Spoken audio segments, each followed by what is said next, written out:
このバー使ってる人ほとんどいないと思いますが、このままじゃまあありきたりなので、世界に一つを作ります。まずは材料カットしていきます。アルミなんで、カナの子でも切れるのですが、道具あるので、ちゃっちゃっと切っちゃいます。丸の子ある人は、刃を金属も切れるマルチの刃に変えれば楽勝です。少し針出ますので、鳴らします。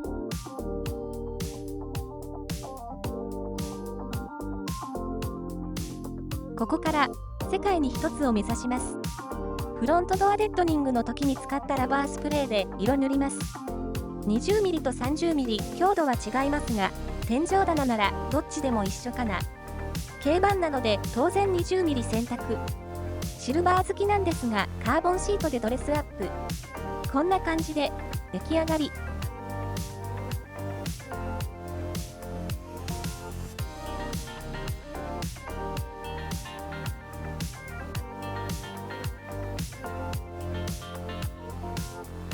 30mm だと滑りのいい市販のカーテンランナーが使えますが、20mm フレームになので違うやり方でカーテンつけました。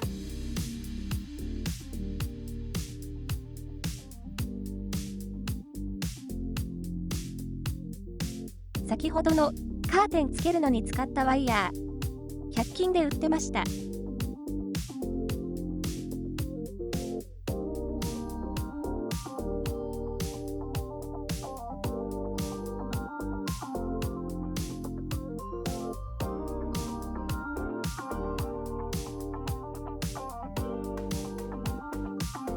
このレールのいいところ、アイデア次第でどんどん拡張できます。